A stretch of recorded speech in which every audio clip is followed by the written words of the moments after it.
everyone, this is Juliana Avdieva here. Welcome to the 14th episode of Avdieva Shostakovich project, and today we have a closer look on the Prelude and Fugue in E flat minor from 24 Preludes and Fugues Opus 87 by Dmitri Shostakovich. What does this mood of the Prelude remind you of? Well, for me personally, I hear definitely some echoes from the pictures at an exhibition by Modest Mussorgsky, but of course in a very original, authentic Shostakovich manner. Why am I saying this? Because we have this very specific accompaniment. It's timpani, so we have the tremolo throughout the prelude. It starts fortissimo, then diminuendo, and we will have different dynamical spectrum of the tremolo. We'll have some very loud, some very soft ones. We'll have some crescendi, diminuendi here in this score, so it's very different type of sound of the timpani sound. For me, somehow maybe it's also thunder. So it's always there. It always gives this feeling of kind of certain danger, but at the same time, sometimes it comes closer, sometimes it goes away. But this tremolo, we will have it everywhere. Sometimes in the left hand, sometimes in the right. The right hand in the beginning, and then later on the roles will change between the hands. It is a kind of recitativo. Recitativo also in the natural E flat minor. So again, this archaic feeling, you know, from the previous Preludes and Fugues. What I mean by this, yes, because we have this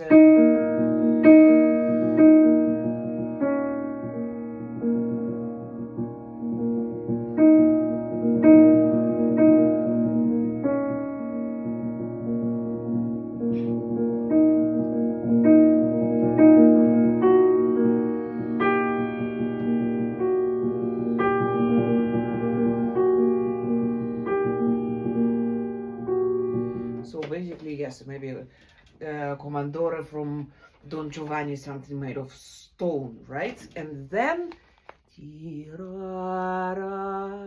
again this begging articulation, and it's, you remember we were talking about this. This is not G natural. This is not a major harmony. It is again the low fourth key. So it's A flat,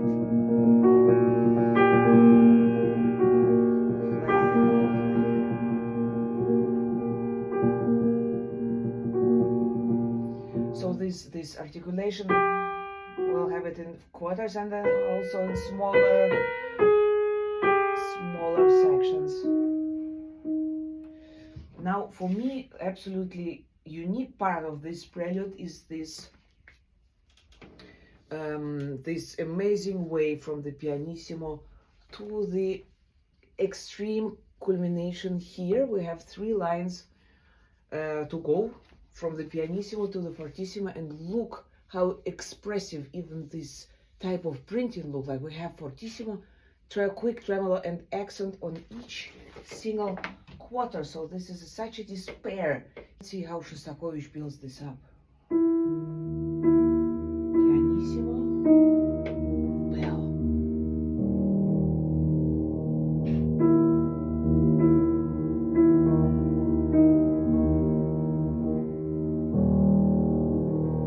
Crescendo.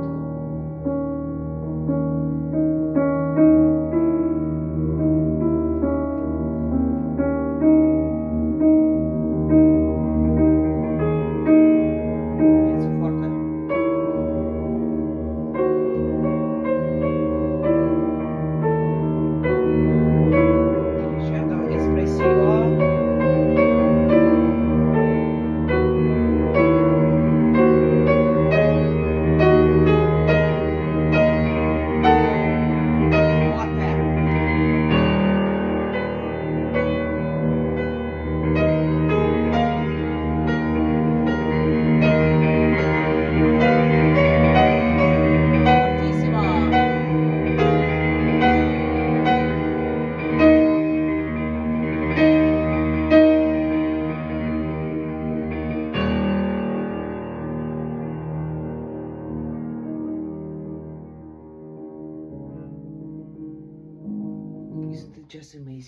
and we have only actually 3 beats to count down to the piano. Just one practical thing I was thinking about here. Of course, with this register, especially with tremolo, it always has to be the tendency to be a bit louder. So, and I think in this kind of texture, it's very helpful if we have a very long crescendo line, because the danger is that we become too loud too soon, and then we have no space anymore to develop the sound. So I would say that it's very helpful to start the crescendo first only in the melodic line, and then really add the volume in the left hand in the very end of the crescendo, so that indeed the maximum power comes to the bars or to the beats, whatever we have in the score, where we have the real climax, the fortissimo climax. And then this desperation, somehow in a way it's gone, but this darkness is back, and we are in the middle of it. It's a kind of maybe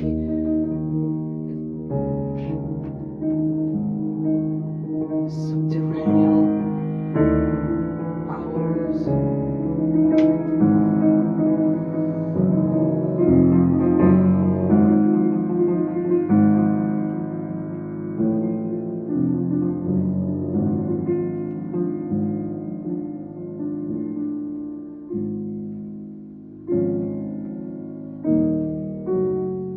Kind of chorale here. But still hopeless.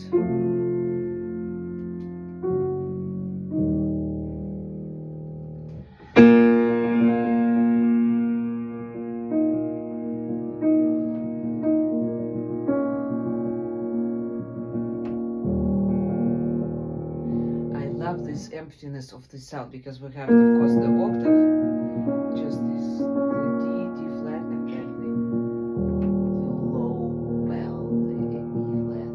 I think it's absolutely masterfully written for the piano. I mean, despite this ugly character which we have here, it's a brilliant piece. I think for me it's something very special also in the way how Shostakovich treats the piano here. And the end is very, actually, it's not, it's ugly, but at the same time it's so sad.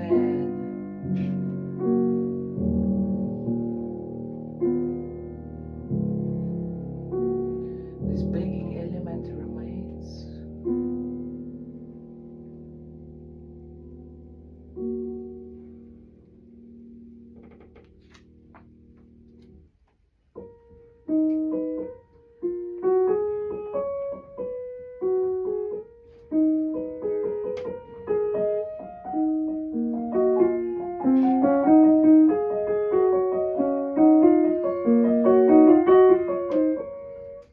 This is the fugue in E flat minor. So we have, probably this is one of the longest subjects we have in the cycle.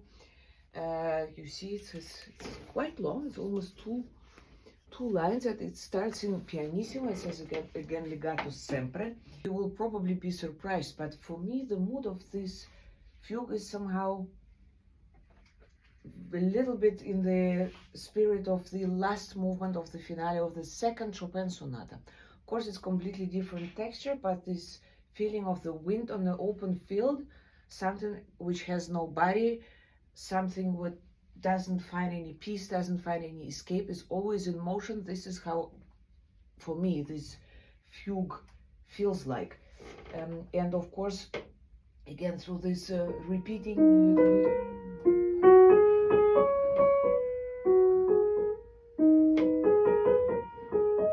somehow it still has also something very moving. So it's a little bit, maybe it's a little controversial what I'm saying, but it's, yeah, maybe some poor ghost which is trying to find peace, you know, I don't know, whatever that is. However, this fugue is always in motion. The counter subject is actually a very similar material, with the only difference of these syncopations, which are playing in the opposite role as the subject. And yeah, this is actually a 3-part fugue, which sounds a little bit simple, but it's actually not. Yeah, because after, you know, this 5 parts F sharp major fugue or the 4 parts G sharp minor fugue, I felt okay, three parts, this is something manageable, but it's actually not so easy as I thought. Because yes, we're wandering in this pianissimo, have very few forte outbreaks, and yes, it's always like in a fog. We're somehow we're moving, not really knowing where to move.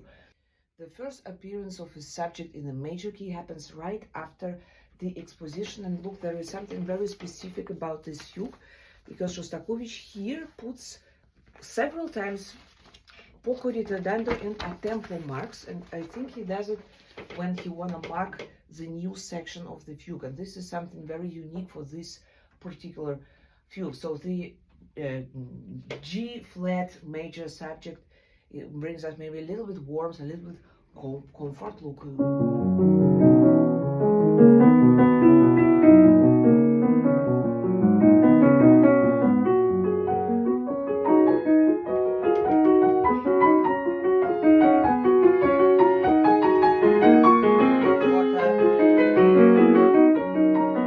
So it's a very, maybe yes, more open, maybe more hopeful moment here, and then immediately we are back again after poco ritenuto in B minor. Again, this loneliness. Major.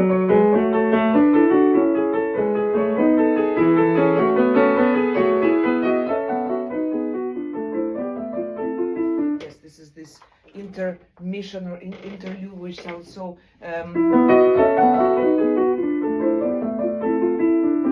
with this maybe also kind of Slavic harmonies and intonation. Natural major, natural minor, very beautiful. And of course also here in this fugue, actually we have to count, is there any fugue in opus 87 where it's no stretto? Well, let me know if you will find one, because by now I think we have 14 fugues and they all had stretto. So the last stretto of the fugue will start here in forte with the subject performed in the upper voice and in the bass line, and will lead us to the greatest outbreak of the fugue in fortissimo.